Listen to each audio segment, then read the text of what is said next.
That's kind of soul-y atmosphere music, isn't it? It's a little somber for how It's I'm very feeling. somber. You don't have anything happier?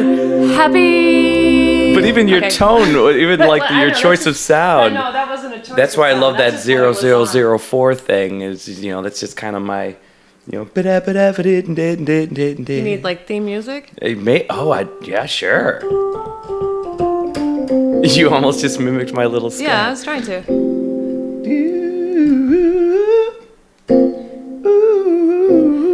Robby Celestin, he's coming to you. Look at that. Right now, it just happened. You just wrote a theme song. Yeah. Oh, that's way better than what I have on the front end of this thing. Guess what? We're rolling. Okay. It's going. All right. You're listening to it, Chatter of Fact. Remember, these are not interviews; they're conversations. Joanne Daugherty. Did I say your last name right? Yeah. Oh, thank God. Yeah. Like When I that's looked at the pretty spelling, awesome. it's a little different. It's a little from the other people oblique. I know. Yeah. I love the fact that this thing just opened up with you screwing around with my ultra cheap keyboard. It's pretty awesome though, because it sounds like what I had when I was younger. Really? When I was a kid. You went for it. My first. Well, you got to start big, you know. I'm gonna have to move this mic because you're all over the I keep place. going. Yeah, sorry, Jerry. I was gonna look for that brass sound again. Why the brass sound, man? Anyway, it's funny because I have this amazing, ultra talented musician, and she's based in Chicago, folks, but she's all over the place. She just got off the Motown. You were on the Motown tour? Yeah, I was out with Motown for a while. For that Jersey Boys? Yeah, I did. Okay, so man. So we have a lot Color to Me talk Lucky. about. Yeah, right? You've been around, man. Yeah. So Yeah. anyway, I start talking about my super cheap keyboard because I'm not a true player. But I write on. I needed something to write on, so I just bought this thing for $200-300, and she's a player, so she gravitated toward it. And it does this.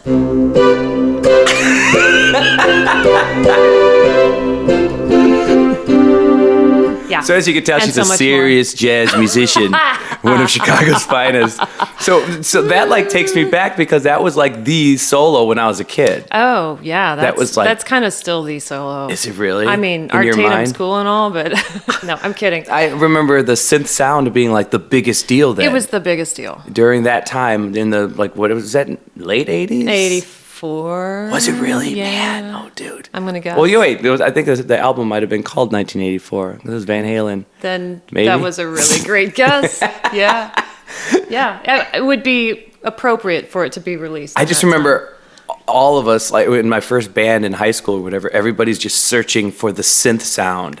The synth sound was the yeah. coolest sound because So you had a that's what band in high everything- school? Oh yeah, I was like 16 when I started my first band. Did you start it? Yeah. Oh yeah, I was serious. Yeah, because my dad was a player, or was a singer, and then he was, most of the listeners know this already, but like he had a good little local run that went really well, and then he was signed to the same, it was Steel Town Records, which is Michael Jackson's first record label, because my dad did a show with the Jackson 5 back in the day before Motown swiped him up, and then after that, they got signed to Atlantic Records. My dad's group did. They were called the Enchanters. And they have this song called No One in This World. Very stripped down, simple, basic, couple horns, small band. But it still gets played. It's still on like compilations in Europe. I gotta hear this. Yeah. I don't think I know that song. Oh, I'll have to send it to you. I totally want to know that It's song. old school soul music. That is exactly what I love. Oh, really? That's your thing? Well, I mean, that's one of the things? That's a thing. I mean, yeah, and that's why Motown was so much fun. Is because like Oh man, I love you so much. This is good. Oh, well, We're going to be friends after this. Okay. Yay! More friends. Music and friends. Music makes friends. But yeah, I got to watch my dad whenever and again, this is kind of a story that I'll just go through quickly because I've told this before on the podcast, but they retired and then they came back, and when they came back, they were so old school, so everything they did was slow motion, from building the vocals to just adding a bass and waiting a month and then adding guitar. That sounds great. It was actually, for me being like in the 8th grade, 7th grade, awesome because in slow motion, I got to see how you put together a band. Right. And I got to see how like 5-part harmonies are built slowly. Yeah, So then that's by the cool. time I was 16, I felt like, I know how to put together a band. Yeah, right? And I went after dudes that were just above my I level of love it. Yeah, like there was this kid, Amato Cabrera, who I think is just like how weird. He's like an industrial engineer in Ohio or something. This kid at like 13 was playing trumpet with Doc Severinsen. All right. And winning like every major piano competition you could possibly win in the classical and jazz realms as a kid. And I swiped him like, hey man, why don't you be in my band? That's pretty Let's do awesome. pop music and R&B stuff, you know? And then he found... So what year? Oh, geez, this must have been late 80s. For sure, late 80s. So, and I was... So did R&B mean to R&B, you, like sadly enough, Luther or yeah, I loved Luther, but I mean, because of my dad, I was brought up on this old school soul music that nobody ever heard like of. I love Delphonics and yes, like okay. Delphonics and that like Philadelphia soul and Oh, Chicago soul. So the Chess Records and then Philadelphia That's stuff. cool. And there's stuff I would. So my dad's group was called the Enchanters. I would just after the Jackson 5 hit, all these bands in East Chicago started forming, you know, which is right over the border here, you know, East Chicago, Indiana. Right. So they were everywhere. So when I was growing up, there were all these like R&B and old school soul bands everywhere. That's amazing. Everywhere. So I was brought up on that. So I can say R&B, but yeah, it would have been like Luther or maybe Tender Love. Remember, like stuff like, I don't know, like bad 80s. Oh, yeah. Because they wouldn't let me, I wanted to do, you know, Delphonics, but, you know, in high school, nobody knew it. Nobody cared. You know, it's like, well, this is like from 25 years ago. Right. So, oh, how interesting. yeah, I was so into that and nobody wanted to do it. But then I cut to like late college years. And then whenever Joss Stone comes around, Oh, yeah, right. now it's trendy. Yeah. Now everyone's doing it and Yes. copping to it and almost Yes. rewriting, or they're almost writing like the exact same songs as some of the old stuff, you know? Yeah. Like but I'm a sucker for the basic chord progressions of just like a simple slow tune of 1968. Like every time, it Yeah. just They're good gets me. tunes. Yeah. I mean, they're good tunes. I wrote this tune called Lover, and it's on my CD, and it's basically it speaks like an old R&B tune. But I heard Edie Brickell do. She wrote a song called Good Times. Good times, bad times, give me some of that. She's like a folk singer, you know, or at least Yeah. what I mostly hear of her, you know.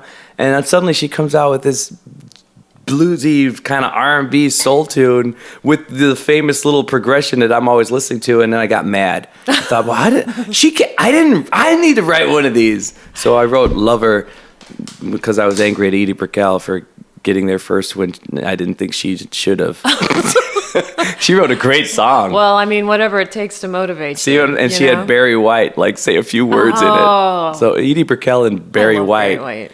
By the way, this is off topic, but yesterday my daughter has about 75 stuffed animals, and she sat me in her room and just gave me all the names. And so I had to sit through every name. And you know, the funny thing 75 is, will take a while. some yeah. of them, like, I think they meant something, but then a couple I could tell, she's like, you're making this shit up as you go right now, aren't you?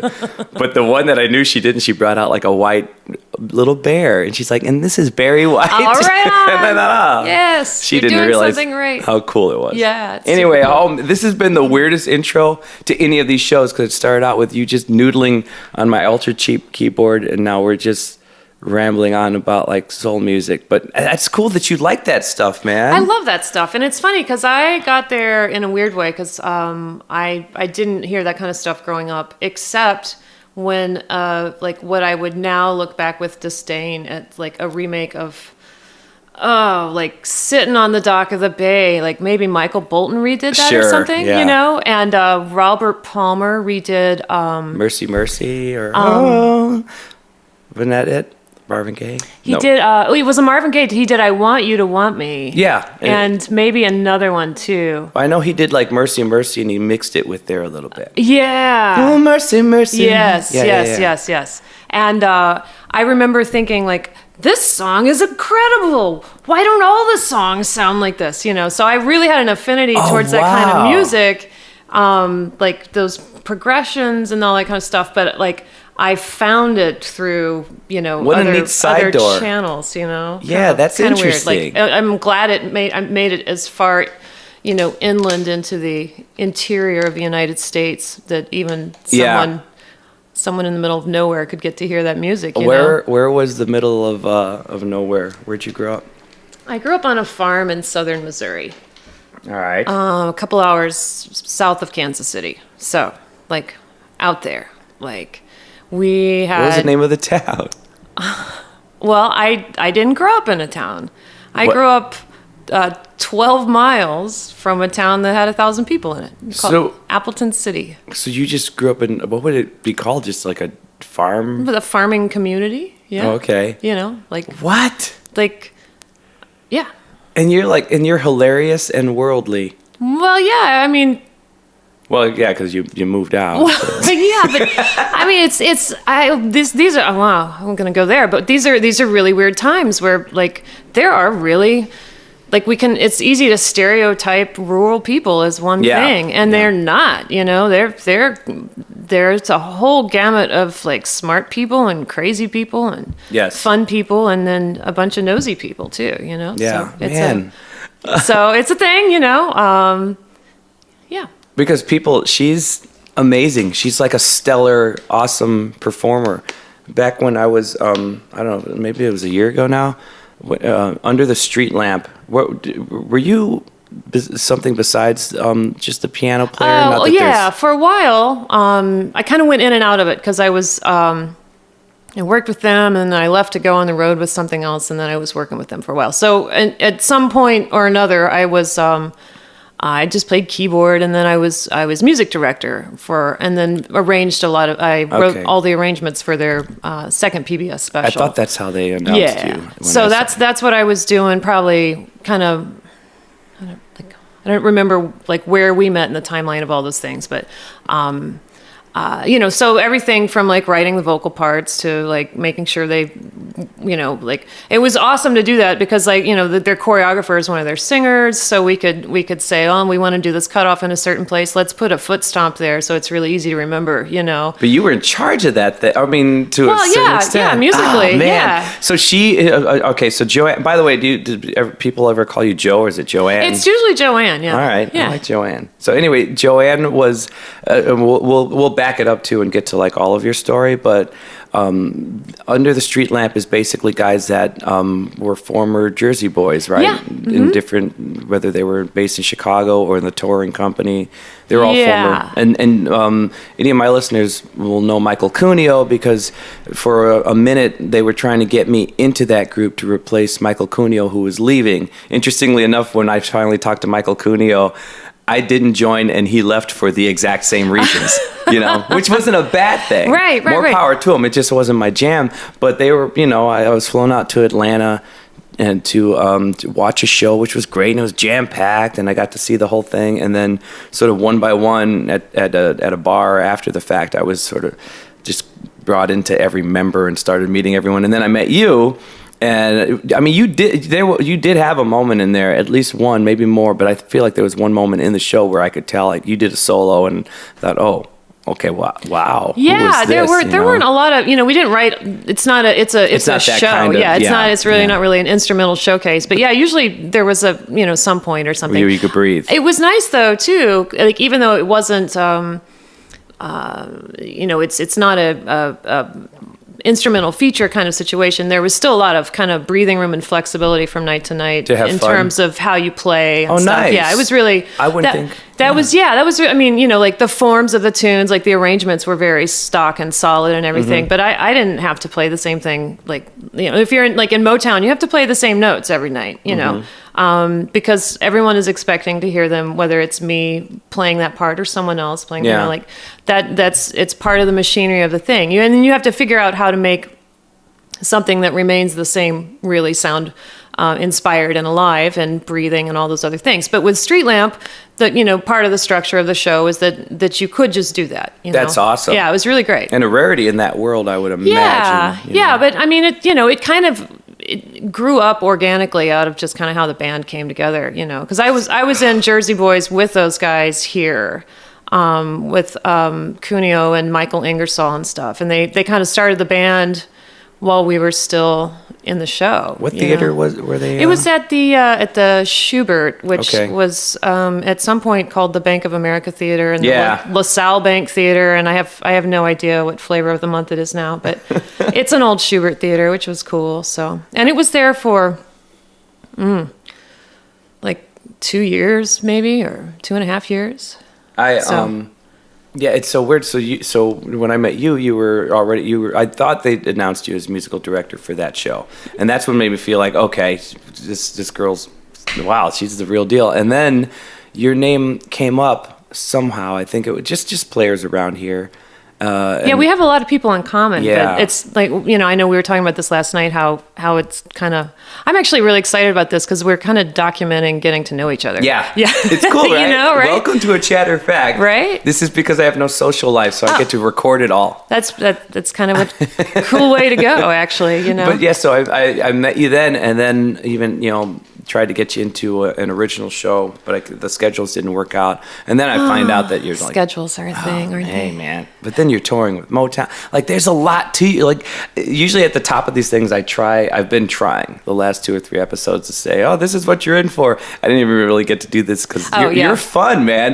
She comes in and she goes to the keyboard, and the first thing she starts looking for on this cheap keyboard, because again, I just use it for writing, is like the synth sound, and then she plays the jump solo by Van Halen. But it's the Casio. I mean, I got so excited about. I'm like, because that was what my first keyboard was. It's crazy, right? And which we got in a shopping mall. You know? Yeah. I mean, I can't remember. I probably got keyboard this at store like in the shopping mall. I probably got this at like a Best Buy or something. I don't remember. It's been so long. I've had this for 10 years probably. Oh, that's cool. Yeah. So that's cool. any of the stuff off my CD, at least 3 or 4 of them were like written.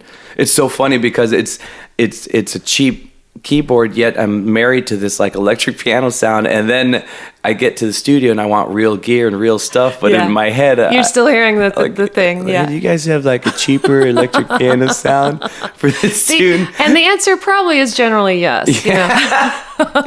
But so then I have to just back up and like figure you out and find out about your life now.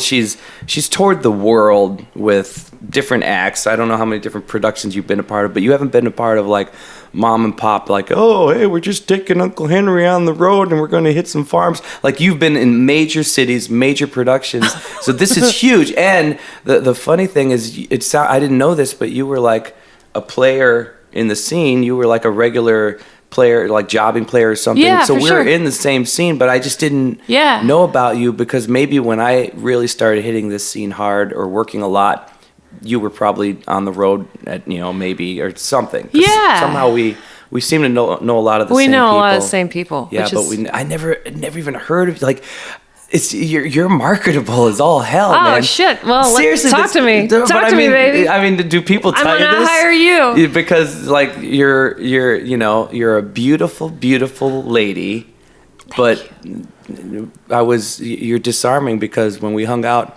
in Atlanta, when it was your shift, because I talked to everybody. Those guys are very interesting in that act. You really get to see. Yeah. There's a lot of like personality. It was like part like, okay, I can relate to this like band.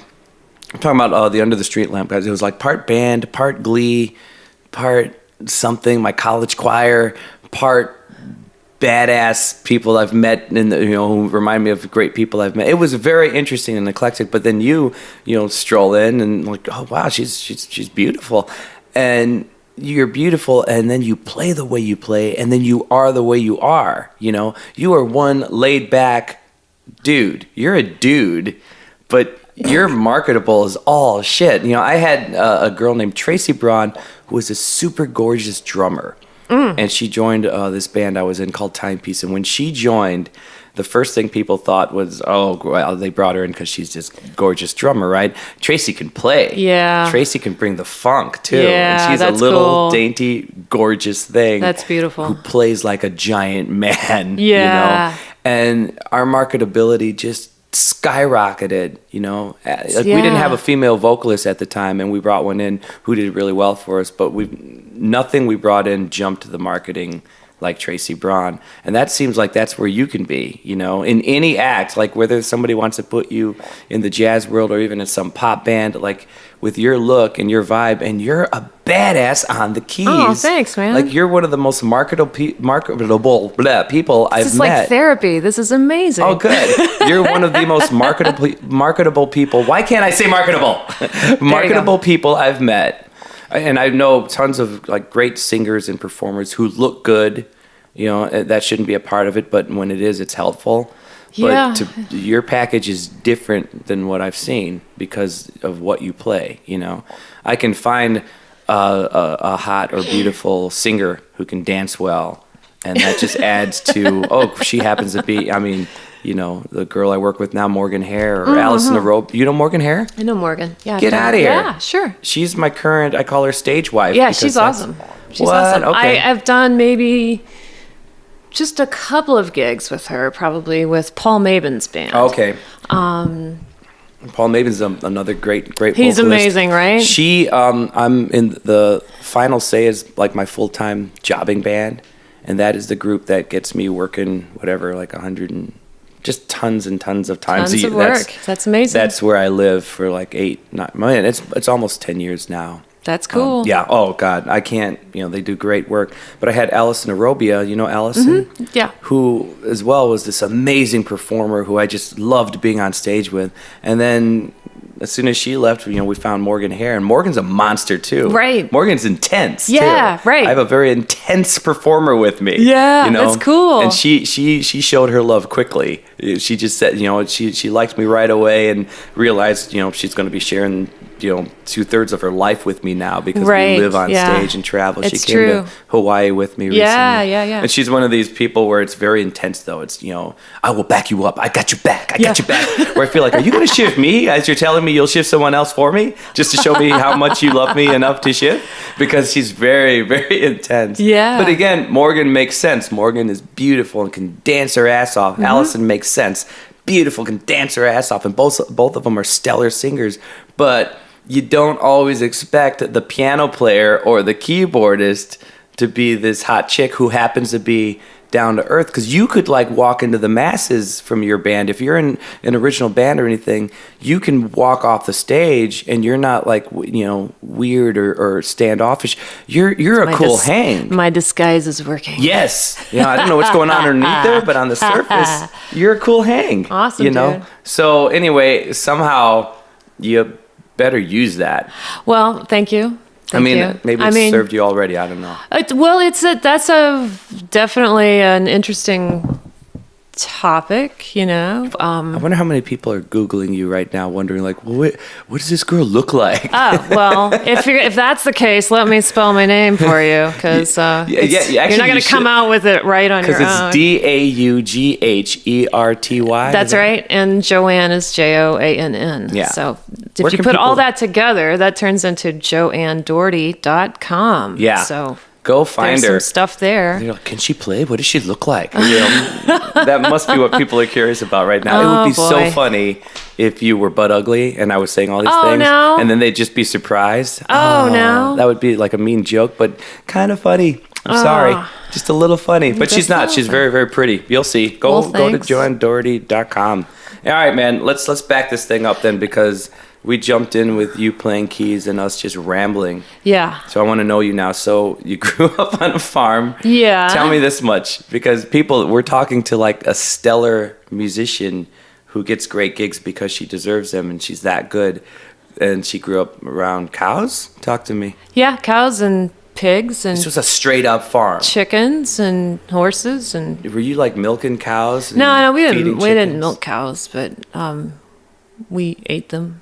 Yeah. Wow, okay. So But you never no, we didn't have milk cows. Gosh, I had another interview where some guy asked me if I milked a cow. This is a crazy thing. Well, I mean, that's to me. I guess that's the quintessential farming Well, activity. to me, that just seems like the biggest act, because I mean, I'm sure cleaning up after things is something. always joyous. Yeah, that has to be, you know, just something No, I that mean- no one will really know. But I mean, I feel like, oh, well, as a layperson, I could walk in there and once they show me how to spread the chicken feed or, you know, whatever, throw stuff in the pig's trough or whatever. But the milking of a cow just seems kind of like, man, that seems like an art you got to figure out. I'd be afraid of it. I don't know anything about that. So that's why I think that anybody that they tell me they've grown up on a farm, that's my first question. No, I just got to play outside a lot with lot of fun things. So the cows were all there. Like how many cows did you guys have? I don't know, like, not a ton. We didn't have like a huge farm. So this wasn't like, you guys weren't, I just recently met a lady down in, oh crap, in Ottawa, Illinois, there's this posh restaurant that just opened up. Because there's tourism down there for Starved Rock and stuff. Yeah. So some dude from Chicago dumped all this money into this super nice place, and a lady came in and she said she had a farm. But then I realized everyone there had a lot of money who goes to this joint. Oh no, this was not that kind of thing. She had a straight up, oh, here's my logo, and we sell meat and produce. Nah. So this was before farms were a branded thing. So wait a minute. So you guys, it's not like you were selling product to the local town. No. Well, I mean, like, this was for your own survival. So, like, okay, here are my dad. I mean, okay, so people used to have small farms. Like that. That was kind of how the country worked for a long time. And you weren't trying to, nothing went to like the local market. You just self-sustained. So my dad had a job too. But then the farm was like I don't know if it made money or cost money, but we worked constantly on this thing. So we would sell cattle at the market and pigs at the market and stuff, and then we would get meat butchered for ourselves, and we had a big garden, and like we weren't like subsistence farmers or anything, but on the other hand, we would have a fair amount of meals where everything we ate like was something we grew, which was pretty cool, and then cool. After dinner I'd go ride a horse, which is like, but that's like in the country, like I know that here that sounds like an expensive activity, but I kind of had that quality of life just by where it was. But then I didn't have access to the fancy schools and all the stuff that you have around here, so So you could ride. I have a cousin who lives in Neosho, Missouri. Yeah, I know where that is. Okay. Yeah, I do. And he has horses. Yeah. So I've never ridden on like a trail. Oh yeah. I was able to. My first time and only time really riding a horse was free range, like Oh yeah. And I was dumb enough to go my first time. Oh my gosh. Which is scary because they take off. But I mean, that makes them go fast. Yeah. You didn't have. Like you weren't riding on some boring trail. No. Okay, so what's your horse's name? Topsy. My sister was really the horse fanatic, so I just got to enjoy horses kind of as the trickle down effect, So, but it was a cool thing. So we lived on a dirt road, and our neighbors were pretty far away, and they were cool, and we could, as long as we stayed out of the actual fields, we could ride anywhere we wanted to. Oh my God. So we'd just kind of go and, not get too far away, but if we knew when it was time to come home for dinner, my mom would honk the car horn so we could hear it and we'd go home. So this is awesome. I want to see pictures of your farm, man. Well, yeah. Are people still on the farm? Yeah, people, not my people, but people. Yeah. My folks moved away a while ago. So were you eating your own farm fresh eggs? Yeah. And and did the meat thing get weird? Like, was it like, it didn't. I mean, just because, but that was Wilbur. Yeah. I mean, the human mind is able to adjust to a lot of incongruity, know? Just when you're a kid, I don't, the attachment factor, I didn't know. Yeah. But I mean, like, you learn pretty quickly. Say bye to Betsy. Well, yeah. I mean, there's a lot of death on the farm. There is, like, close pets will, like, tragedy befalls because of a car or a tractor or whatever, that happens. Things happen, and things that you love. I'm not talking about that. My dog got run over running outside my house. But I mean, that was just part of about the whole undercurrent of birth and death that's just going on all the time. But specifically the type of death that's like, you've seen now we're Betsy. Gonna eat it. Yeah. Now we're taking her to the back. The thing is, when the packages of meat come back from they call it the meat locker, which is the butcher where they would get it done. They don't put the name of your animal on the packages or anything. So. So you don't like open a package of hamburger and it says Betsy. Dave or whatever, Yeah, you know. So Dave's you know, a great it's a name little more for anonymous than that. So Sure. So- Oh man, that's intrigues the hell out of me though. But so where does it start then? Because again, you're phenomenal. You're a world class player. So when does that start? How old were you? Well, I started playing piano like I don't remember not playing piano because there was a Wow. piano in the house. So we One of just your parents musicians? no. Music was important to my mom, but musical training was important. They didn't really listen to music all that much recreationally either, except like farm radio. So like there was country music on in the Okay. house and stuff. But then they liked classical music and stuff too. But there weren't. It sounds like a very different situation. Like my dad wasn't in a band or anything. Yeah. You know, he was a machinist. And he whistled off key. So, but we had a piano, and I like one of my earliest musical memories was like I wanted to be Crystal Gale. Wow. Like, don't it make my brown I was eyes just blue? thinking that's the Yeah, one. that's Don't it make- I mean, yeah. I have no idea what else she did at this point. Actually, maybe 2 or 3 other songs I would remember. But you wanted to sing. It wasn't that as much as I just wanted to. I wanted to music. Okay. Like music as a verb. I wanted to Yeah, music. I love I it. need to go musicking now. Nice. Like that's what I felt. And you were just a little kid. Yeah, that's like way before I went to school or anything. That I remember that. And then I started piano lessons in kindergarten because I really wanted piano lessons. My sister was going, so there was this nice lady who taught piano lessons out in the country, and She must have been pretty damn good. she was really cool because she made me learn theory early on.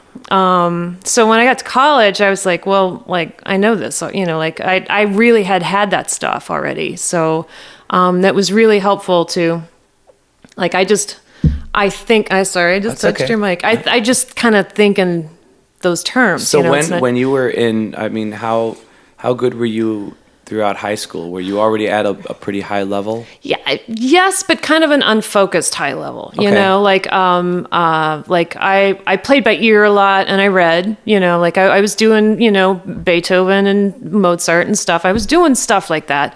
But I wasn't in any kind of, Jazz band or well, yeah, actually we started a jazz band at my high school and I played lead trumpet. you played trumpet too? Dude.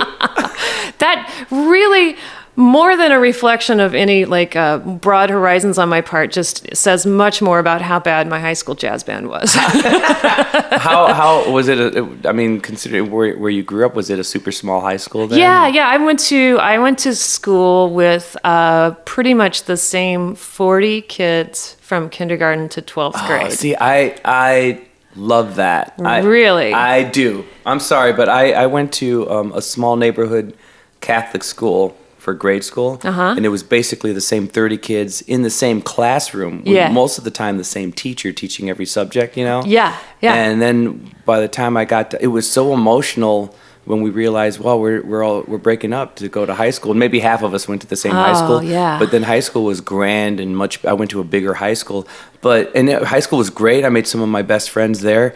But nothing was like the connection from being in the same room with those 30 kids. Like I still have such a deeper connection with those guys than I do anybody I met in high school. That's really interesting. Yeah, and I missed that. It was more special than anything I encountered Wow. in high school. So, but I guess maybe I left at the right time because for you it doesn't sound as Well, loving. okay, so 'Cause we're family. I'm family with those kids. that's amazing. Yeah, I don't see any of those folks anymore, and Yeah. it's not really. I don't go back there. Yeah, It's like it's yeah. it's so off the. Like if I go see my parents, like it's still another But 2.5 hours away. The world of so. Facebook or whatever doesn't. Yeah, I came to Facebook very late, like in the last year and a half, maybe 2 years. Okay. And I really have been tried to be very thoughtful with it because it took me a long time to I decided to use Facebook for a specific purpose, and that was kind of staying in Music? touch with Oh. and in music. But I was traveling the country, and I wanted to stay in touch with these people I was meeting, who were super super cool. Yeah. and kind of stay, in the mind of people that, like, when I'm out of town, I still want people to remember that I'm alive, because Right. I need to work when I come back. So I really was pretty deliberate in, I didn't really start a fan page as much, but I use it for that. Yeah. It's a huge tool for that. It's cool, but it's like, if for me, the idea of compressing like all the periods of my life into one group of contacts that I would never necessarily choose to put in the same place. Is kind of a lot to wrap my mind around. You know what? There's an easy fix to that though, because I kind of talked about Facebook on another episode, but I set up my official page, and in my mind, okay, my Facebook page, the normal one, is for friends and family. I have this official thing, and that's where, because fans get a little creepy. Not that I'm anything, not that I'm like anything major, but I get some creepers still. Anyway, but now the official page doesn't get as much play, so now I'm letting these people into my as a friend. Yeah. But when I post things, I play with the privacy controls, so like the whole world does not see my family and my home life.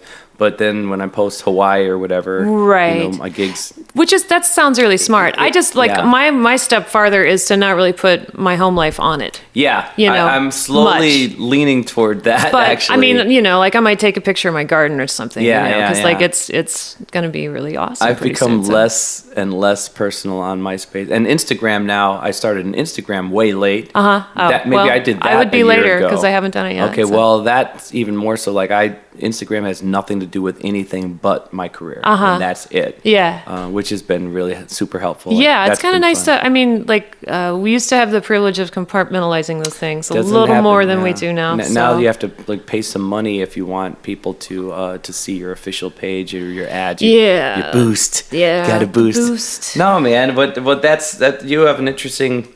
Oh wait, let me kind of stay in the past a little bit. Do you remember the name of your piano teacher? Oh yeah, Maxine Dugan. Okay, so we would go for piano lessons on Wednesdays after school, and this is or Thursdays or whatever. How old you were when you started?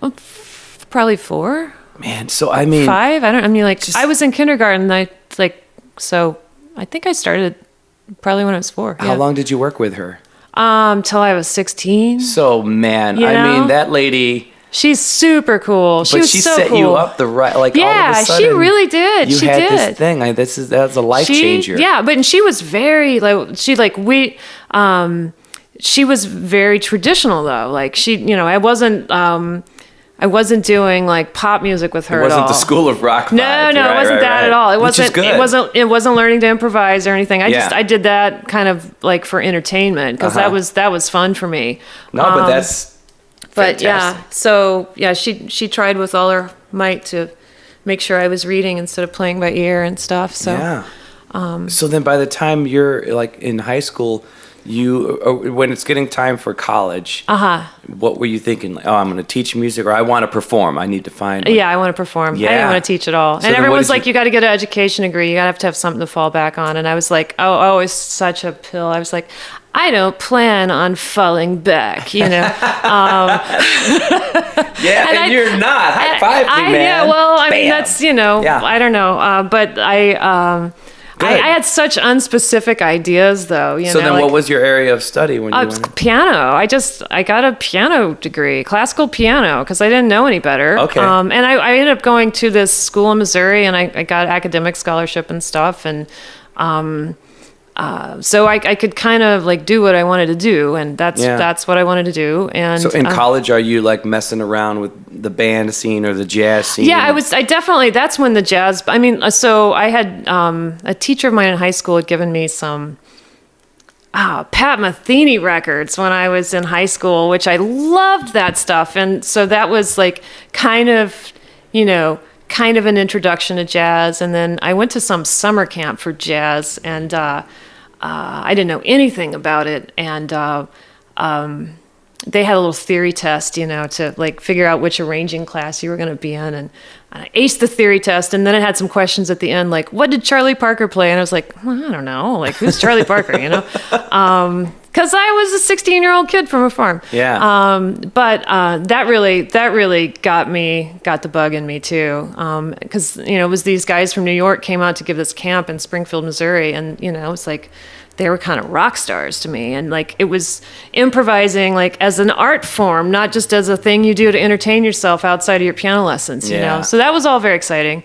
And then when I got to college, I just kind of ended up kind of socially being with this group of people. There was an amazing guy teaching at my college named Rick DiMuzio.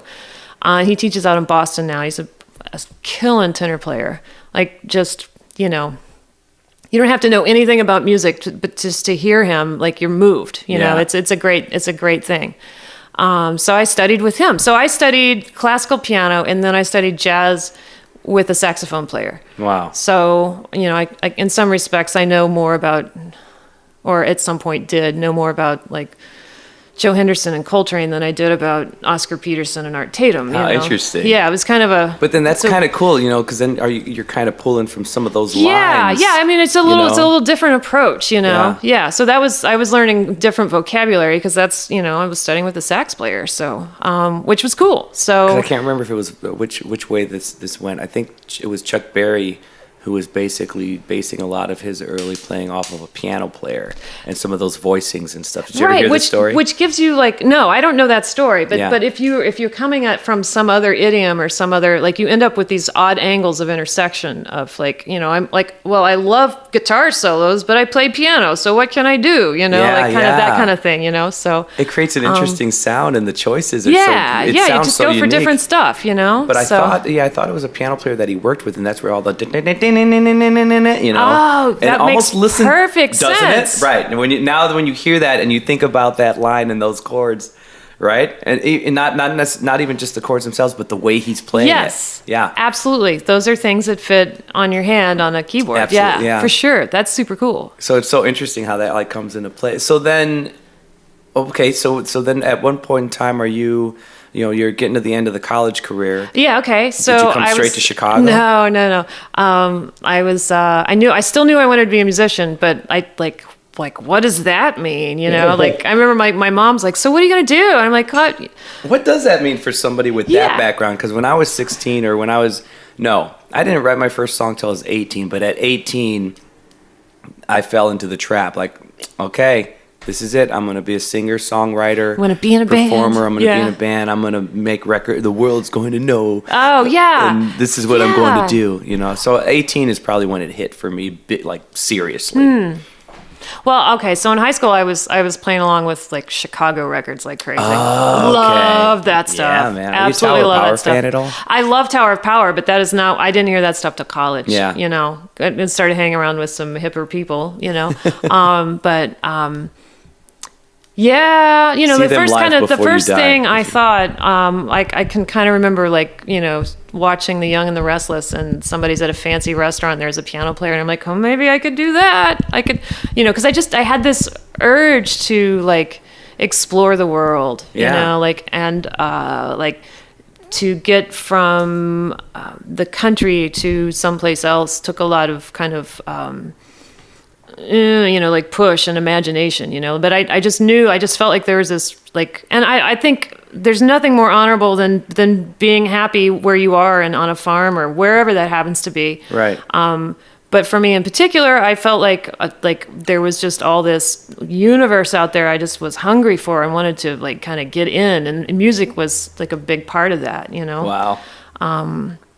So yeah, when I got out of college, I was, you know, I thought I was I'll be a jazz musician. I'll go on the road with a big band. Plenty of money in that. Oh, you know, like what did I know? Like I'm 18 or 20 or whatever, you know, like there's like. So wait a minute, in college, are you randomly playing at a club, or are you randomly? Well, the college I went to was it's called Truman State now, and it was in a small town, you know, like, and.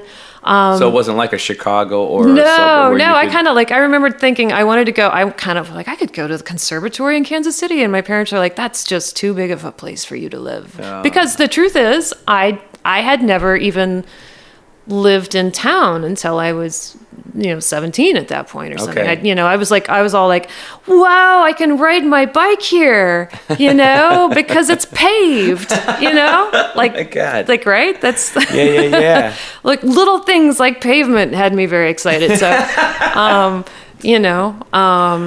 but so I got out of college and I decided to move to the city, and so that for me meant Kansas City. Oh, Kansas City. Okay. Right? Yeah. Because why not? Like I have all these friends from New York are like, oh, that's so cute, but it was awesome. It was amazing because like the cost of living there is not super high. Yeah. It's actually very like reasonable compared to here or coast, and I had a job and then I started playing in jazz clubs and it was amazing. It was such a great place. Wait, how old were you? To come up like 24, 23, 24. And you had 22? chops to do it, so you're... Yeah, I just didn't know how to, like, there's the whole different thing between, like, can you play and then, like, can you work as a musician? Yeah. That there's a learning curve there. Absolutely. I mean, I've said it a million times on the podcast how I think the most dangerous people are the ones who are truly educated and then spend time at that time, like the smoky rooms. Yeah. You need that dichotomy to absolutely. really round yourself out. So I that's where I got to do that. Yeah. Kansas City is where I got to do that. And Nice. It was, and I got to do that as a jazz player, which was amazing because... there was Kansas City has a scene now too. Like we're back there and just played a trio gig, with this amazing bass player named Bob Bowman. But it's got, they have the American Jazz Museum is there. They have a kind of a civic boosterism for their jazz history in that town and stuff, and for live performance that, we could really learn from here, Man, were you working already? What was the road that brought you to Chicago then? Well, okay, so I had a job. Let me see. It's like I'm getting some of my timeline a little wrong. Talking while I grab a brownie. Okay, yeah, do it. Get your brownie. No more brownie for me. No, I hit that brownie early on. Okay, so no, I had my timeline a little screwed up. I compressed my Kansas City stay. Okay, so I moved to Kansas City, and I was like, I wanted to be a musician, but I didn't know how to do it. I knew how to play, but I didn't know how to be a musician. So I got a job, and I worked at Blue Cross Blue Shield. Oh. Wait, where was this? In Kansas City. In Kansas City, okay. And after a few months of that, I was like, well, this is not gonna work. No. No. But I still didn't know how to do what I wanted to do. So I thought, I'll go to graduate school, like any ambitious young person would do. I'll go to graduate school in music. And so I moved to Chicago for a minute. Where'd you go? Went to DePaul. Okay.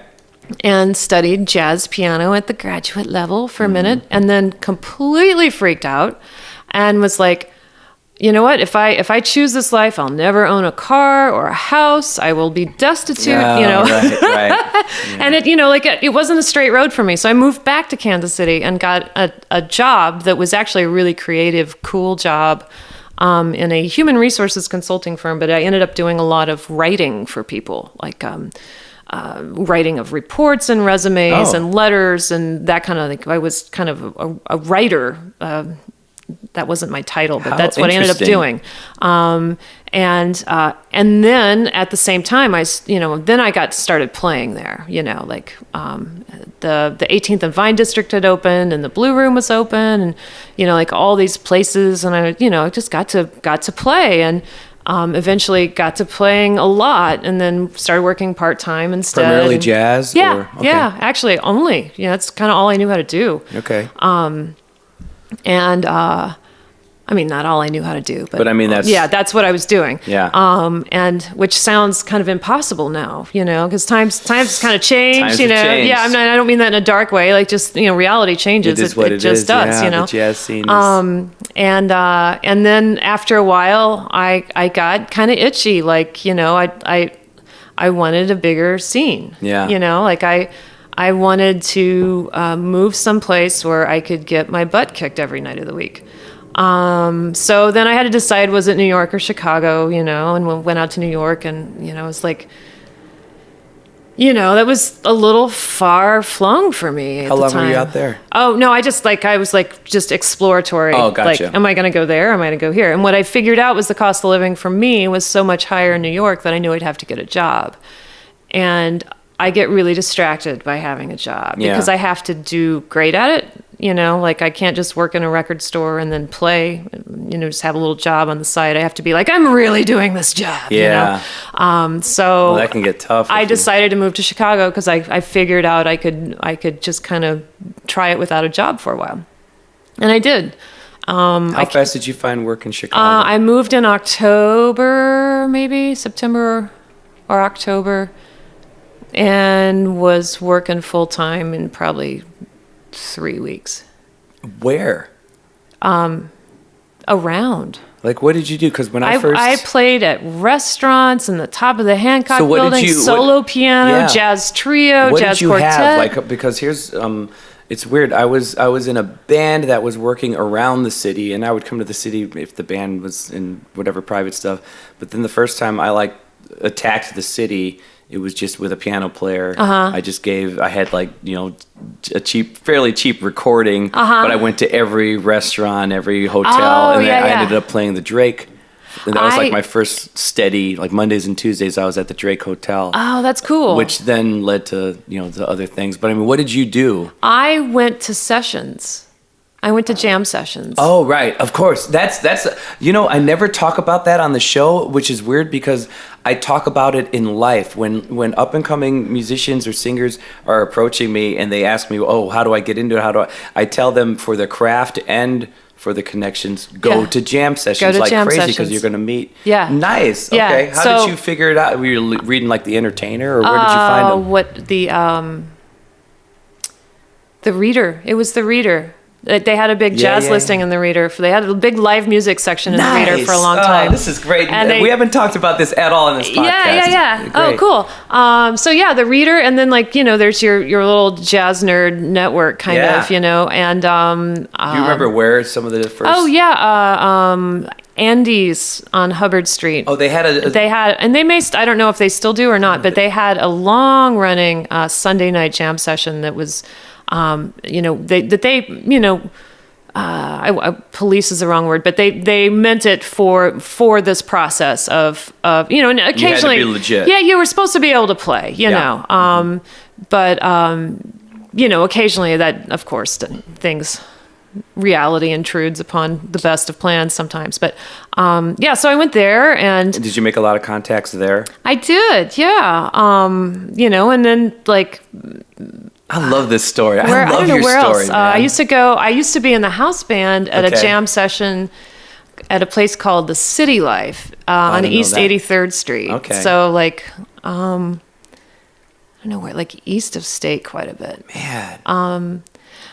That was a thing, And were you were you personable? Were you comfortable speaking and hey man, here I am, because you have to. Yeah. Oh man, it's tough. It is such a weird thing, and it's a weird thing to be a woman doing that. It's a really weird thing to be a woman doing that because I'm just going to sound not I'm going to not censor this because jazz is populated by woman-starved men, oh, sure. That's a great phrase, though. It was just an odd. You had to weed through probably who had true intentions. Absolutely, and who had it's a weird thing, and this is where the whole you being a good-looking lady. Well, and then there's the whole is helpful yet not helpful. It's weird too because I still if maybe 6 weeks or 3 or 4 months ago, walked into a club here with a bass player, and I wasn't a regular there. Sorry. No, you're fine. But the bass player goes in, he says something to the doorman. He's like, "Hey, nice to see you." And I'm going in. I'm like, "Hey, nice, hey." And he's like, "Well, wait. You have to pay a cover." And I'm like, "Oh, well, I'm in the band." He's like, "Really?" And really? And then the bass player's like, no, she's in the band, and then the guy says, "Well, can she play?" Wow. And I'm like,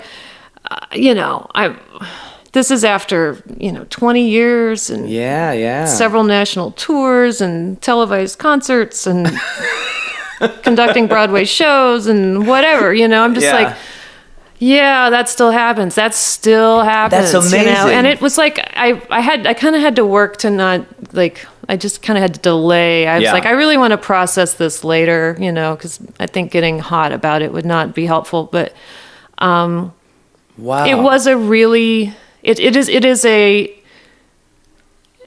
really interesting experience to be met at the door of a place with a verbal assumption that you can't do your job. Just because of Just because of the way you look. Yeah, but that's maybe the beauty and the ugliness of being where we are. I mean, I'm not doing national tours, so I shouldn't say we, but the fact that if you're at a level similar to where we are, as far as like constantly working, that brings us to the big and the small on so many occasions. You know what I mean? Because we're not famous. Right. But no, it's a big show one night and come through the kitchen the next. Yeah, right? I've done runs where like I'm at the Fox Theater, then I'm at the Chicago Theater, and then the next day I'm at a smoky bar, or I'm at somebody's wedding singing, and at the Chicago Theater.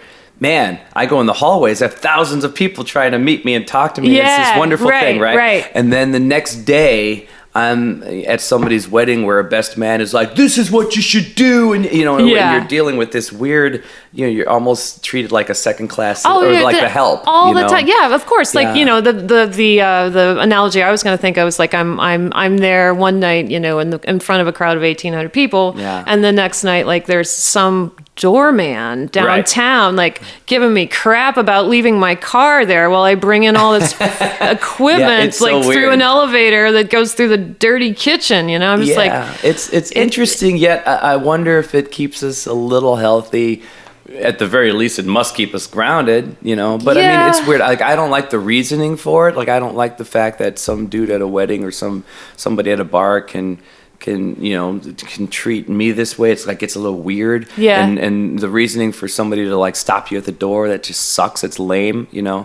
But there's something really interesting about the fact that we still have to go through those moments. Oh, yeah. I was just in Hawaii for 10 days. I was flown out Right. there. I was put up in this super fancy ass place. yeah, but and- some really humbling thing will happen in the and then- next day or well, two. Yeah, I think I came home to like a small bar in Shorewood, Illinois, doing a show. Yeah, although that's one thing, like I just did a bunch of Motown, which was wonderfully awesome. And then, like the thing that happens when I do that particular kind of work after a while is, it's the same. Yeah. Which is the same is amazing, and different is also amazing, So I felt really, really lucky, like, to do that for a while and then come home and I had like 3 jazz gigs and a blues gig and like all Original this gig. kind of thing, and I felt like like privileged and rich inside that I get to partake in all these different kind of things. It's a lucky, because there's so many.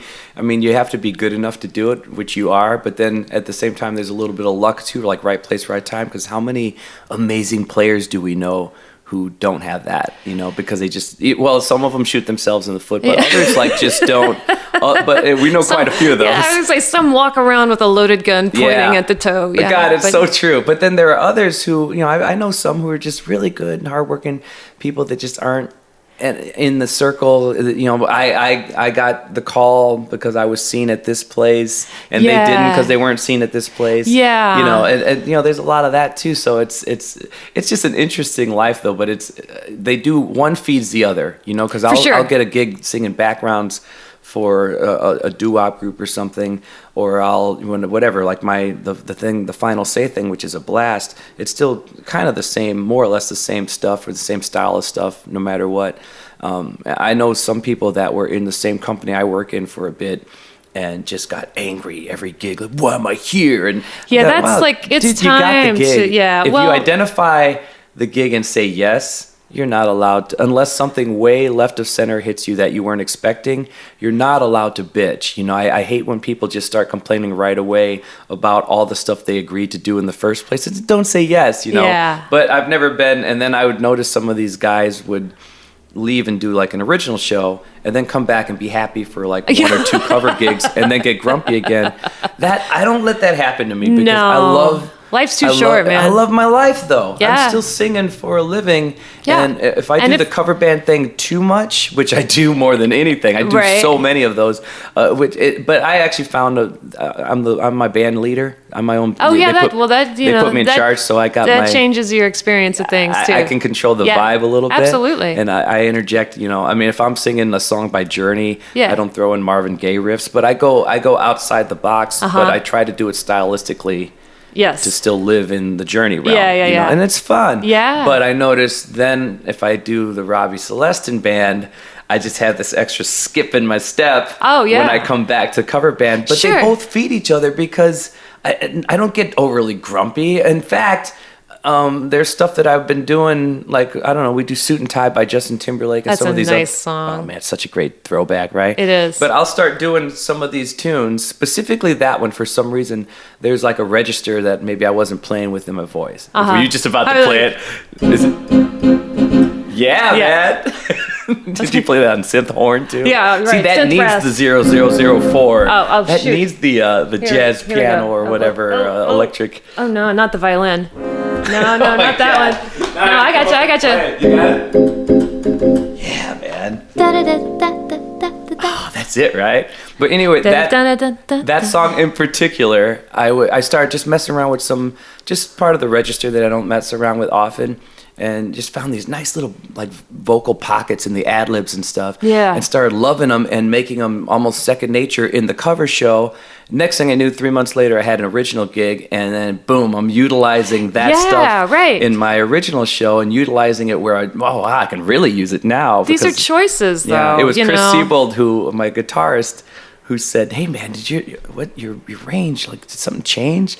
And I'm like, "Yeah, Suit and Tie. I started practicing this other stuff. Like, I don't know." And but it was so great to like be able to. So you pull from all of them. You gotta still grow. You know. I do the cover band thing as if I'm in an original band. Absolutely, Kinda, that's the only way to do that. And that helps. That is the only way to do that. Especially my position. I'm the front guy, so I have to smile and Yeah. So I don't want to be fake, so I want to, be in the moment whenever I'm doing it. Yeah. I mean, it's easy to think of, every once in a while I bite off this hard music, and then I'll have these kind of odd thoughts that I'm like, some people play music just for fun, like, why do I work so hard at this? Why am I making this so much work, But the truth is, it's because that part's fun too, even when it's like, that's the big thrill, is learning the craft, learning to do something else, or, getting to, like, for me also, getting to experience music that I love from the inside. Yeah. Like Wes's band, or even Motown. I mean, it sounds kind of Pollyannish to be like, it's because I don't do it constantly and I never got tired, but I felt this way about Jersey Boys too. But that, like, it's an honor to be part of that music, it's just an honor to take part in the activity that makes other people hear it, like that's cool. That's really cool. And it would be just as cool to sit and listen to someone else do it, but like, whoa, I get to make this sound that people are digging, And then last night, I got to play in Wes Chihos's original band, and then my band, not my band, but a band that I have with these guys called Shinola. And, the same thing. Nicholas Barron is in that. Nicholas Barron is in that too. Chicago icon himself. Yeah, he's a force, man. Like, songs just fall off of that guy. Yeah, it's like hard to keep up. Wow. It's amazing, and all the players in that band are like, it's just crazy fun. So, and we're going to New Orleans in a couple weeks. Fantastic. Going to play in Memphis and New Orleans. We're playing at this wonderful club called Chicky Wawa, and nice. Yeah, it's like the best kind of. It was just voted voted best live music venue there. It's Do you have any of those the Shinola stuff that I see? I see it on Facebook. The random video, is any of that like on your website? Or stuff it's like that? it's there's some Facebook or there's on the Shinola website, which is there's a Shinola there is a website. shinolaband.com, and that's it's kind of we got that name as a like we're all in Chicago, but like we're very kind of New Orleans, like we're always pointing south, like when can we go back? We just really love that kind of music. Oh, nice. And we're not a New Orleans band, you know, but that's a sound we really enjoy. We're like, what if you could make a band that was like Chicago blues and New Orleans weird funky things, and so there's a lot of original material and it's good, man. I mean, I just hear the little videos that you've posted on Facebook. Yeah, so I hope you guys are putting those on the website. Yeah, they're on shinolaband.com. So Okay. that's like Shinola, like Chicago, like CHI It's so good, man. NOLA, It's so Shinola. good. And I love, I've known of Nicholas Baird. I never met the man, but I've known Wes forever. And Wes was the first guitarist in my original band, which I told you about. Yeah. And we worked together a lot. Yeah. He's a good friend. And they're man, both stark raving mad. They're both stark raving mad. In all the best ways, Well, wait a minute. So, hold on. So you get to Chicago. I'm going to jump back into your story here. You get Back to to Chicago. Chicago. You're doing the jam session thing. Yeah. Speaking of jam sessions, I still go to.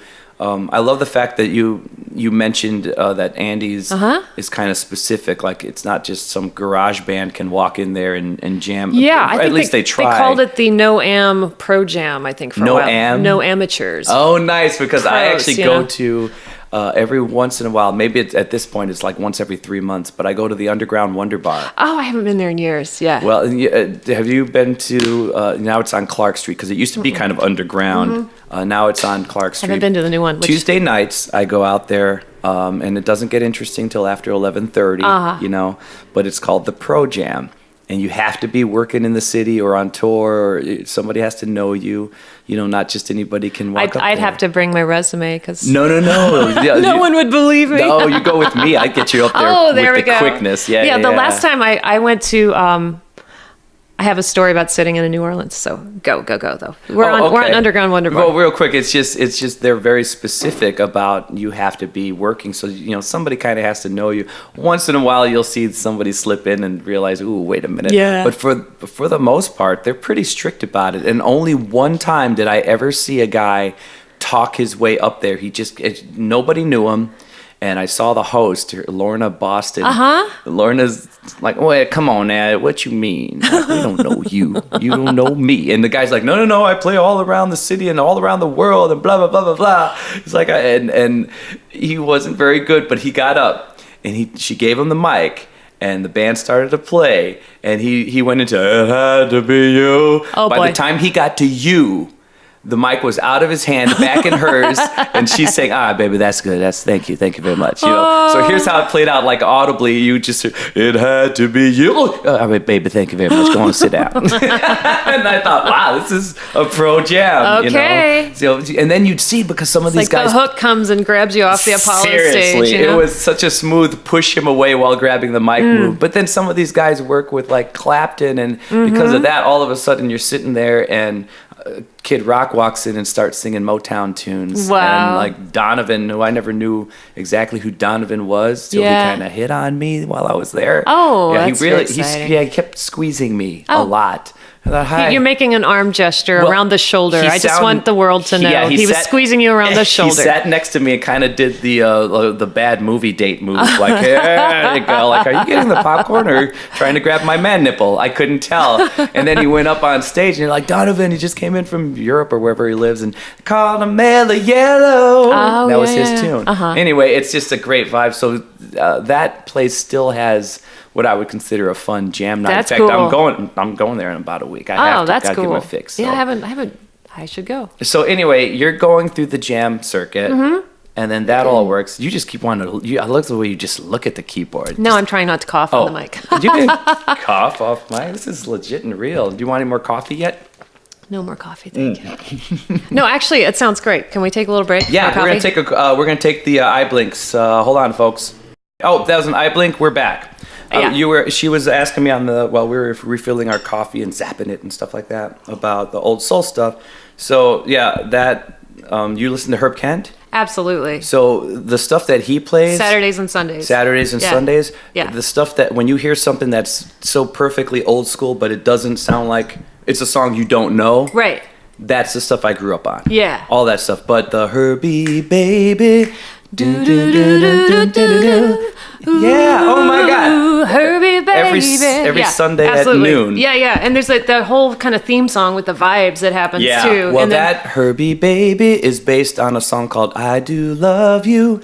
Very famous Chess Records artist named Billy Stewart did the most amazing thing with Summertime, and but that's me. Ah, right on. I'm Herbie Baby.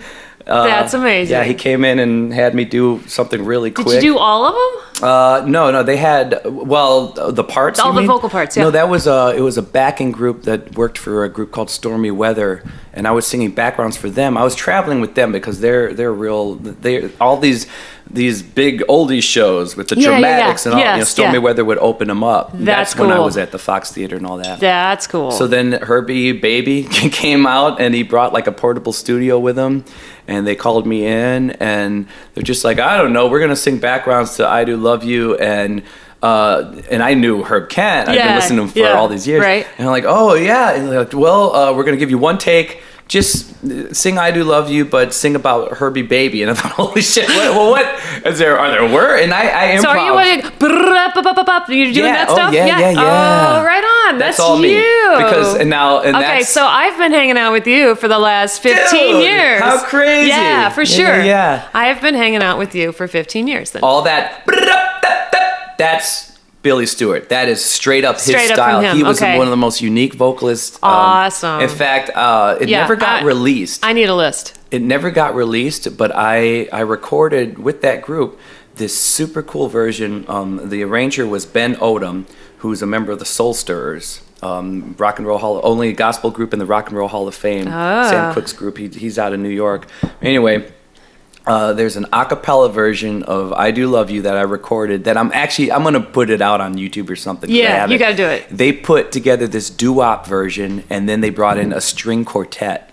And it's so the do-do-do-do-do-do-do. There's like a violin playing that line. It's gorgeous. Yeah, I got to hear that. But Billy Stewart that. had this, oh man, he was so unique. He would like repeat lines a lot, so he'd say never gonna let you go, no. Like he had this weird. That's amazing. Yeah. Oh my God. So you've heard. Yeah. Every Sunday. Every Saturday. He used to be on. I don't know if he's still on Saturday but for some mornings, reason, right? And then Sundays after the gospel show, right, get your so praise on. He still does.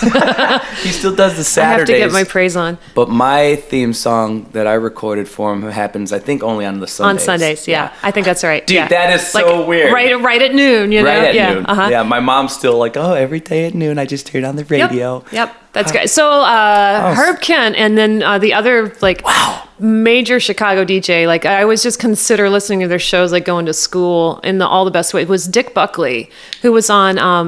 He was on like in the time that I lived here, and he passed in the last 5 years maybe or so. But he had a radio show on WBEZ. And like long historical thing, way before that. This guy was 1,000 years He's old. one of those. Okay. But he had this amazing show on Sunday afternoons. It would start at noon, from noon to 3. So I'd kind of go back and forth between the two. So hold on. So learned so much from both of those guys. So man. yeah, Herb Kent, I'd just be like, Switch, that's amazing, you know, or like Jeffrey Osborne, that's amazing. Yeah. Frankie Beverly, I've got to find out more about Frankie Beverly and Maze. How did you know? like? My dad brought me up on this stuff, and my mom too. So then all of a sudden, I saw, there's this guy who's playing this super old stuff, and some of the like Frankie Beverly. So I knew, I couldn't believe that I'm hearing these obscure things on the radio. So then I gravitated. So you already knew them. I already knew them. Oh yeah. So no, I'm learning about them from the radio. But how? Like, what even brought you? What steered you to 102.7 V103 Chicago? You know, when I first moved to town, I played on the South Side a lot. Oh man! Because that so Kansas City was a smaller scene. Yeah. And we were, and it's geographically different too. You know, like the way the town is put together is. Get closer to the mic. No, I'm moving your mic. It's just your mic's dipping. The town's put together, and the way, all the geography. Every city, I'm understanding, has different scene that is related to the geography and the history of the town. And in Kansas City, my experience there was much more that we were kind of operated in age groups. Okay. You know, so I was playing with guys my age-ish, you know. Yeah. You know, we were all in our mid-20s, and then I would float into other things where there would be different people around. But like we, you know, our little group of folks was this. And we were more segregated by age than by, you know, race. And when I got to Chicago, like it's a very different, it's like the scene here, the town, you know, like I had never realized segregation in Chicago and all the history of all that stuff, which is super complicated, and I am not an expert. I am a humble observant. Yes. But I felt, you know, like it, and it's very important to me to make music with everybody, you know, and that's beautiful. So when I was super lucky when I first moved to town to play with. So I did this session at East 83rd Street at City Life, and the band was June Yvonne and the Mixed Ingredients, and she was much more of a kind of on the soul-ish, bluesish side of jazz, and then Bugs Cochran played drums, and you and I have to do something together soon. John Whitfield played bass, and I was kind of in the house band there for a while, like around 1998. And then I was also playing with this guy named Greg, and probably as a result of that, a conga player in town named Greg Penn that has a band called Crosswind, and I, you know, like Corey Wilkes was in that band. I've heard of Crosswind, yeah. And Maurice Brown, who's like, you know, really, both of these guys are very accomplished jazz players and traveled the world at this point and stuff. And, you know, so we'd be doing like family reunions and political parties and birthday parties and clubs like on Stony Island and all, you know, just kind of like just that. You were in it. Yeah, absolutely. Oh, wow. Yeah, you know, and it was such a, you know, you know, it's nothing I chose to stop doing. I just kind of like ended up migrating into different things and other things. You know this stuff. Well, I mean, my God, you played it and you listened to the Herb Kent. Well, because is that how you knew to suddenly listen to Herb Kent, or like how? Yeah, I'm guessing that's, you know, I'm gonna guess that's where Herb Kent, like where I got introduced to Herb Kent, probably, you know, because like I remember like the first couple times I played on the South Side, I'd come home to my husband, who was probably then my boyfriend. I'd be like, oh my gosh, I played with this guy tonight that played with Earth, Wind, and Fire, you know? And then after a while I was like, oh wait, no, everybody here has played with Earth, Wind, and Fire, or says they have, you know, like it was just like, you know, it's kind of, that's an amazing thing, you know, but. Well, you know, Maurice White, man, from Chicago, he was a drummer in Chess Records. All that stuff. So, you know. It's not that hard if you care about that scene, whether it's someone as big as Earth, Wind, and Fire or somebody like the, you know, well, the Billy Stewart guy I keep talking about, you know, I after I went through like learning first kind of the old soul stuff through my dad, then only being able to play like 80s pop music because I was a teenager in the 80s and nobody wanted to play anything but that. So I'm playing U2 and all that.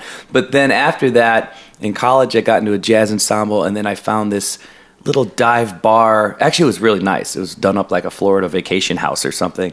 But there was this guy named Guitar Red, and he was playing, oh my gosh, he had like a bass string on the bottom of his guitar. You'd hear, however he's doing it, you're hearing like rhythm parts, bass parts. That's cool. Little lead line going in. And he had like a MIDI on his guitar, so he was the first person that I ever heard use like some like strings behind his guitar playing. Wow. He was the 1-man, 5-man band is what it would say on his card. That's amazing. But he took to me just because I was like the only white guy coming into this club, and I'm like 22. Yeah. And everybody's over 55, and he was surprised that I knew all the stuff. Mm-hmm. So he'd bring me up, and I learned so much because he had more of a jazz base to everything he did. So it was it was introducing me to different chords, and I'm not playing, but just different chords around my head. Absolutely. So different ad libs are coming out. And then I find out, like, I started talking to him about all this stuff. He's like, how do you know all this stuff? I'm like, oh, my dad, blah, blah, blah, blah. And I Do Love You is like one of my favorite songs. You know, it's ding, ding, I do love. He goes, oh, well, that's me. I'm like, what? He goes, ding, ding. Like, are you kidding me? And he was a big time Chess Records session player. I love those moments, yeah. But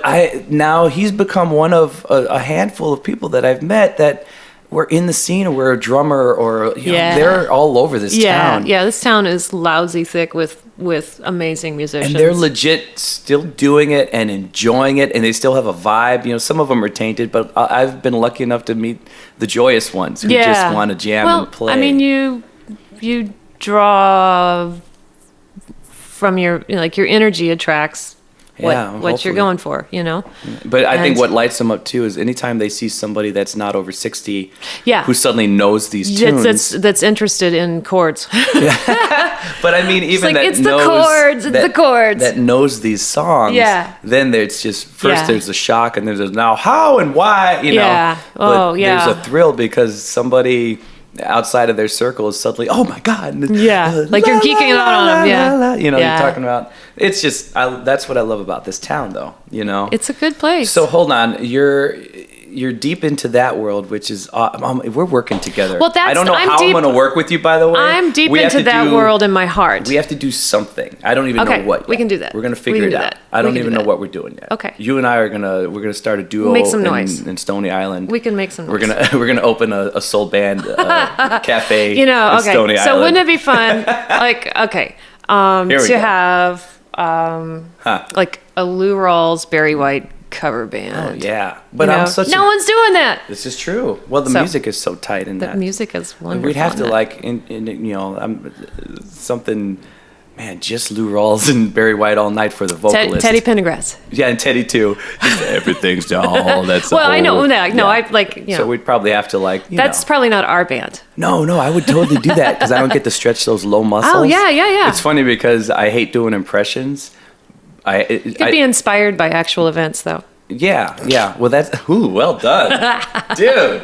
That's what jazz is. But when you don't want to steal anyone's stuff. When I'm in the cover band, I'll straight up do a Rick Ashley because they've added never gonna get because I don't use those muscles enough down in that lower register. Yeah. But anyway, we would have to do all that, but then add one or two. Maybe let's start a Lou Rawls, Barry White, Curtis Mayfield. Okay. Is that cool? That's totally cool. Or alternatively, it could be the Frankie Beverly, Jeffrey Osborne. Yeah. It could be that band. Oh man, we have a lot of work to do. Get busy. Let's get busy. Oh, okay. So anyway, you're doing that stuff, which this is so we're going to be best friends. Yay! Music makes friends. It just happened. So we know that you worked in that circle, but then where else were you making your money when you hit town then? Because you said you hit town, you hit the scene, and then you started working, so you were working in those circles. I was just playing jazz gigs. Okay, and you're doing even solo piano in doing the solo city? piano. Where's that? Like lounges? Like Hancock Building, Yeah. any restaurant, hotel What did you lobbies use? or whatever. I'm curious. No, they had pianos in them. No, I meant. Oh no, I think what kind of gear? What Yeah, I kind of didn't gear? think here's a kazoo. Do your solo No, piano okay, show. No, all right. I know what instrument you used. When you say solo piano, dead giveaway. But Yeah. Okay. Well, no, not now. No, I you meant- have to carry your own stuff. I meant, you know? what did you use to get the gig? Like I was telling you, I walked around with this tape, and how did did you have to audition, or did you give them? Did you have something prepared, like a tape, or? I think I had a tape, but mostly what happened to What me. did you use? Well, they had a piano there. No, what? It's because in my life, there's it's gear all or there's about not do gear. I need to bring the gear or do I not bring it's because you don't you don't want to bring the gear just in case because it's a ton of heavy expensive stuff to have in the car. I hear you. So that's where my little mind went. No, I get you. To get I maybe had a tape. I remember I made a recording in Kansas City with Mike Matheny on it. So Okay. But mostly what happened was I got work from other musicians. Okay. So the jam nights really. I knew when I moved to town, like Steve Million is a piano player here that had he was from Kansas City. And that was basically all I knew. So I called Steve Million. I'm like, I'm from Kansas City too. Nice. So, and I, he was really, really, and the timing, I could have never planned out this smart if I'd have done it on purpose, but I moved to town in October and right around then, Christmas was a really big business time. Yeah. You know, like so there, like I was new, and everybody like in this town, and it's not the same in every town, but in this town, in that line of work, you can sub out. You know, like you're doing a thing and like, well, something else amazing comes up. Yeah. You can send an equally qualified person to fill your spot if you think they're going to be like compatible with these people, because, you know, jazz isn't all about knowing the arrangements necessarily the same way as can't just throw someone into a cover band that will do it the same way you do it. Right. So I got most of my work, my just kind of my foot in the door from other musicians. Yeah, I got hired by musicians. Which, you know, so I wasn't really promoting myself as an act. I was promoting myself as a sideman. Wow. And just wanting to. But you didn't learn. You didn't necessarily have like a headshot and No. music. You were able to do it primarily through some phone calls and It was the jam nights and then as well. playing. Yeah. That is fantastic. Yeah. That was pretty much how that went down. It was playing, you know, and then just it's so being funny. out. I went around using my package for all this stuff, right? But then I didn't realize the power of I was already working in the scene and started going to the jam nights for fun. Yeah. But now that's all I tell anybody that's asking me, how do I get my band? It's like, so I never actually used it. I went the other way because I didn't know any other way at the time. Yeah. And it worked, for me. But yeah, there used to be sessions, and there probably still are, like different nights of the week all over town. So I would just go everywhere. Yeah. I would go to Andy's on Sunday. I would go to somewhere else on Monday. I'd go to like Pops or there's a place called Big Joe's on Foster, and just like there were small places, just places all over the city where people were getting together to play. So then, was all of your money basically in the jazz and soul world? Weird, right? Yeah, that is weird. I mean, that is unheard of these days. Yeah, I was supporting myself. You were supporting yourself with primarily jazz and music. I didn't job for.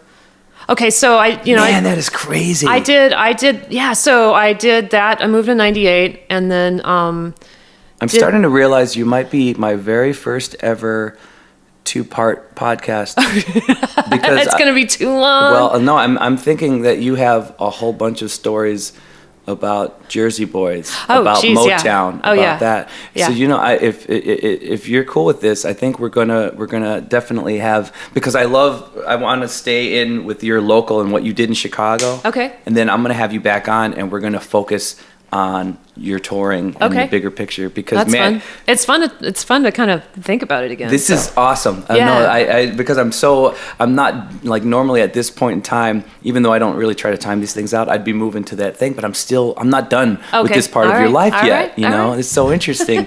What did you start to see? Because as we know now, someone's not going to come to town. It's going to be tough to make your money and pay your rent on jazz. I think it's changed, But was it? Did you just naturally go there because the scene started to change? No, I wasn't thinking about opportunities? it all. I was living in a building with Sean Summer. Wow! And Sean Summer and I were living in the same building. Oh my God! So how did you? And Mike Drost and. How did you meet Sean though? We met him. I met him playing, because he moved to town at the same time So there are a bunch of people that kind of all moved to town the same year I did, which was like Vance Okrashevsky and Sean Scott Summer, Burns. folks, is one of the most amazing bass players. He is one of the most amazing bass players in the city as well as in anywhere. Yeah. I always tell this story about him.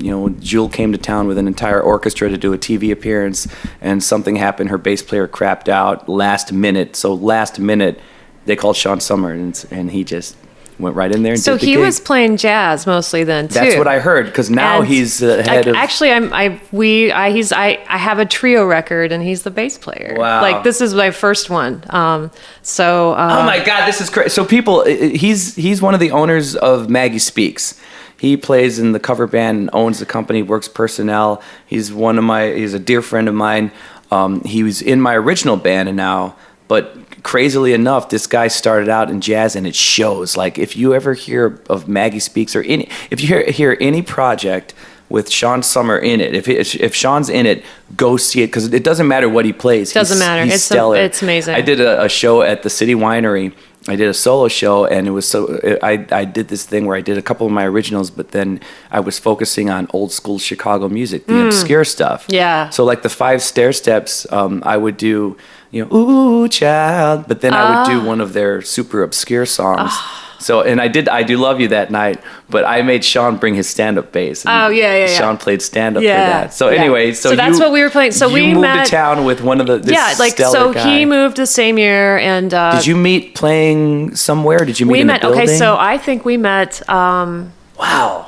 We met because right around that time, the swing revival was happening, and at the time, I was like, "This is kind of ridiculous." What year was this? 98. Oh, was that maybe when Brian Setzer started doing his thing? Yeah, it was like, that thing, and people were wearing suits and doing the thing, Okay. But like, that meant there was work for people who had like traditional jazz chops, like, I don't know, like stand-up bass was a thing, and horn players were, everyone's working. So like I think we met playing in a swing band. Wow. And then probably he told me that the apartment was open. And then eventually, like, that was maybe a 6-unit building or 12-unit building, and like 3 or 4 of us were musicians in there, so like we could all kind of practice and do what we needed to do. No idea. And that was that place that was close to here. That was at like Wilson and Kedzie. Oh right, okay. That was wow. Yeah, and I actually got married in that apartment too. So, but yeah, so and then because of Sean, I ended up getting in a disco band called Generations. I've heard of them. Are they still around? I don't know. Okay. I don't know. So this was in 2000 or so. Okay, so was that kind of your first intro to leaving kind of the jazz? That was I wasn't, or not leaving. I was like, it was it was something different. Yeah, it was contemporary. Like it was like these things were happening at the same time. So how did that feel? Because now it was awesome because like Okay. I love keyboards and stuff. Because it's a different sound. It's a Now totally you're different thing. And utilizing I had tones. so we had 2 keyboards stacked on top of each other, Yeah. and I was like covering the string parts and the brass parts and the synth part. And Did you enjoy that? I loved it. I loved programming it. Like like this, I can reach this with this, and I can do that, and I can split it this far, and then put this little go-go bell on this one part because the guy can't pick it up, but I can do it, like that kind of thing. You loved it. I love doing that. Absolutely. Absolutely. Was that tricky just on the technological end to start to learn I kind of that had stuff? to. Yeah, that's like I had to. Because before that, you're probably playing mostly piano. I was playing mostly piano, but I was kind of always futzing around with keyboards and stuff. Okay. But I'm not like a master programmer. I wouldn't say. I don't want to. Jazz modesty, folks. There it is, kicking in. I don't want to claim to be an expert, but I actually found that very stimulating to program that stuff. And that band was really good. Yeah. And they said, I'm like, oh well, when I get the charts, well, and they're like, there are no charts, Right. like, there are no charts because we play them exactly like they are in the original recording. Mm-hmm. And I was like, no, sure, everyone says that, and it's never true, but it was. Yeah. It was. I could just learn it from the recording. I knew nothing about anybody using charts until I worked with like one of the orchestra groups, Yeah. And now I use them in my original band just because I need high quality people to just be able to jump in. Yeah, I mean it. But in that world, yeah, I mean, which was great. They hand you the recording of the song. Yeah. So and that was that was at kind of a peak of that band. So we were playing big bar shows. So.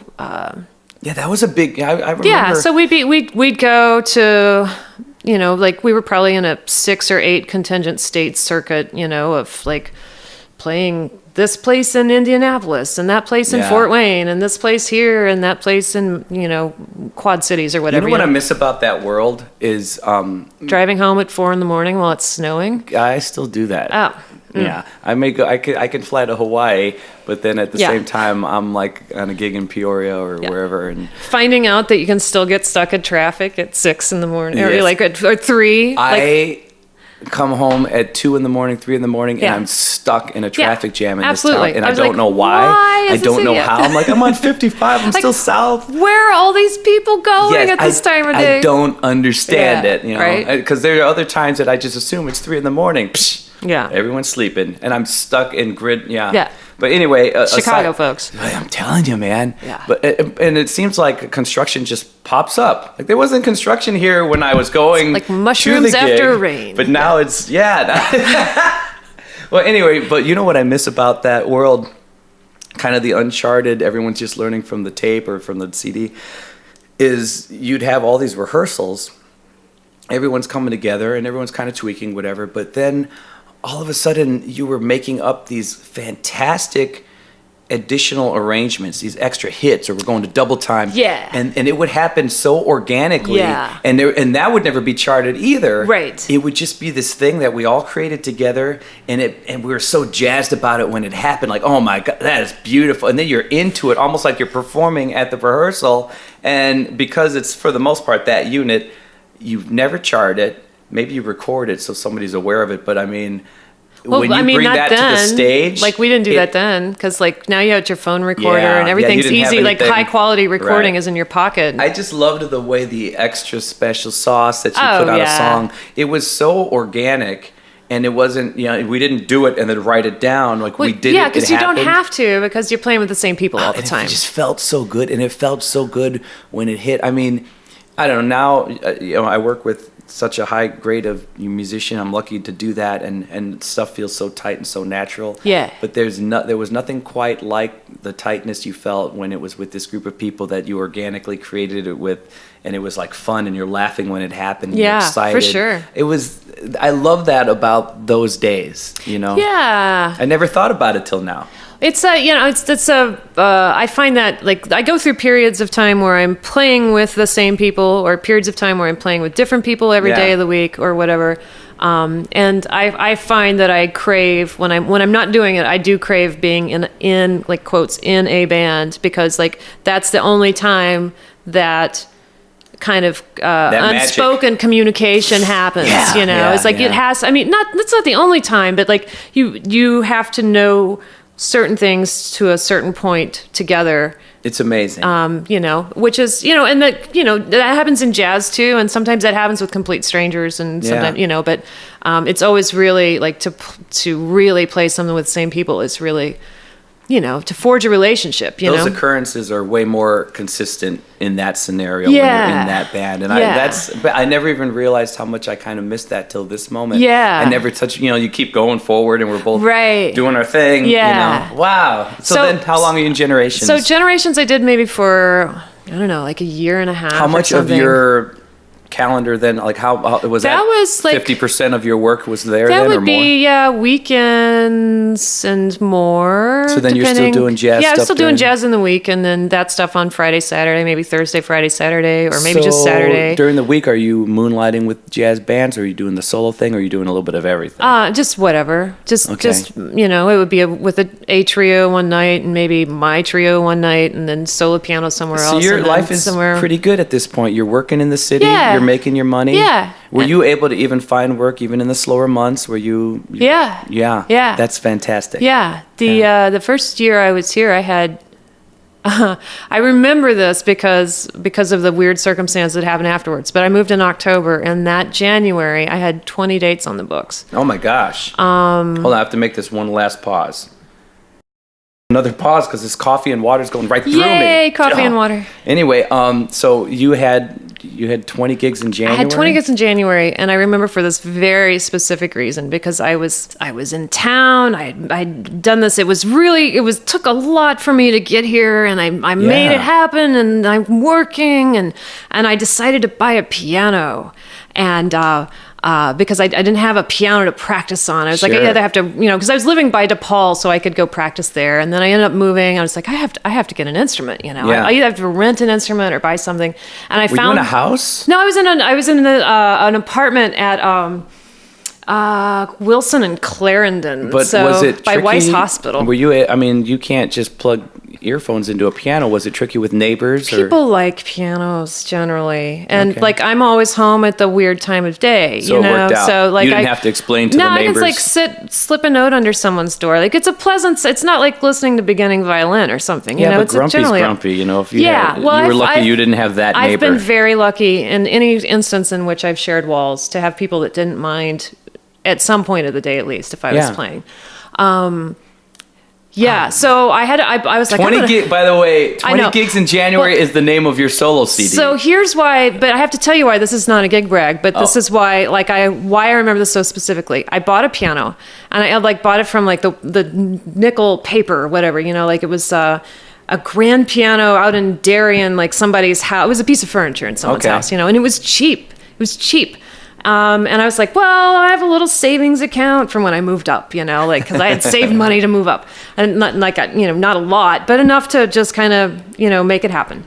And I had savings account. I'm like, well, I guess this is why you have it, so you can make these big purchases in your life, so, I bought this piano, and then 2 weeks later, a glass broke in my hand, and it severed the tendon in my thumb. Oh my God. And I couldn't play. I was worried I would never be able to play again. And then I also couldn't play for 5 months. Oh my God. And so that's why I remember 20 dates in January, because I never got to do them all, because I cut my hand and it still doesn't look normal. I see that. There's it's a really there's a little curve to it. I can only give someone 1.5 thumbs up at the best, So how does that thumb, I mean, I hear you play, you sound like $1 million bucks.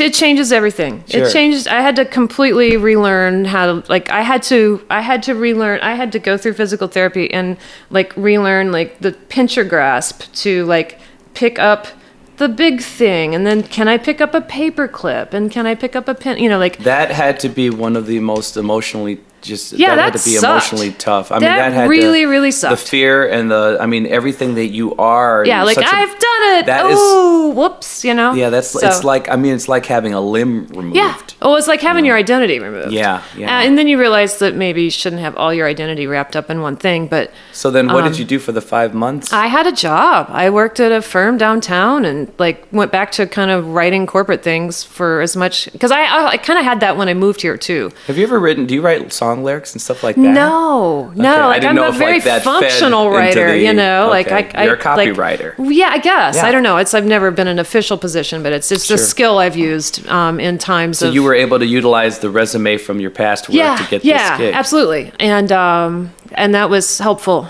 It was really helpful. Was it hard though to type with the thumb thing? It wasn't about typing. And I had already had the job kind of part time for a while already, gotcha. so I could make things work. Good.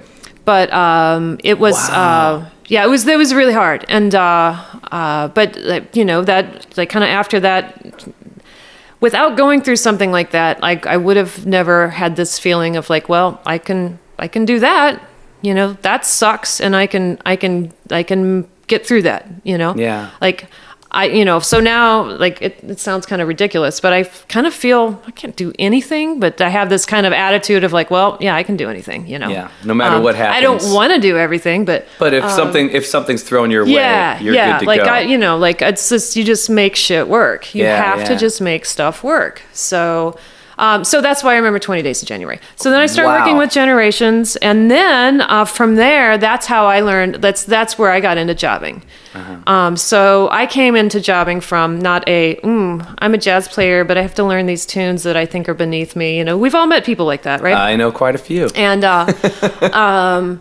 but I came at it from, I've been in this band that's been doing this stuff. I want to really do it right, So I'm coming in and playing all these parts that people aren't used to hearing because, because you cared. Yeah, you got the little clav part at the bottom, I was really geeking out on those little silly things, That's great, man. So, I enjoyed doing that. You had to be the perfect band member for that stuff. I just enjoyed it a lot. I enjoyed it a lot.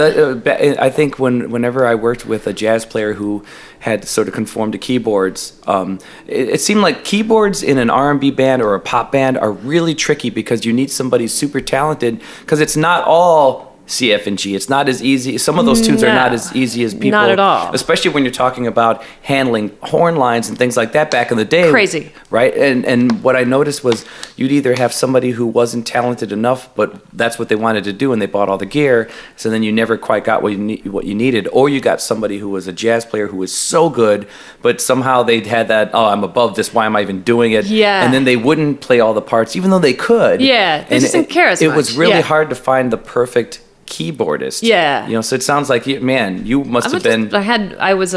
You must have been sought after if people found out your work ethic. Yeah, and stuff. I was able to work a lot. Yeah, that's the most. Which was nice. Your description of what you did, and I love. It's not like you're being cocky because you're just explaining how much you cared and how you approached it. Your approach makes you the best keyboardist I've ever heard of in this town. Oh well, that's true. Sorry, I've worked with a lot of them. That's and I've worked with very nice of you to say. Amazingly talented ones. But again, they kind of had that thing. I mean, I'm humbled by living in this city because there are so many great musicians. Man, you're a badass. Many great musicians This is amazing. So then generation starts leading to the jobbing world. Yeah, jobbing, and then was that I had orchestras a jazz. or what was that? Yeah.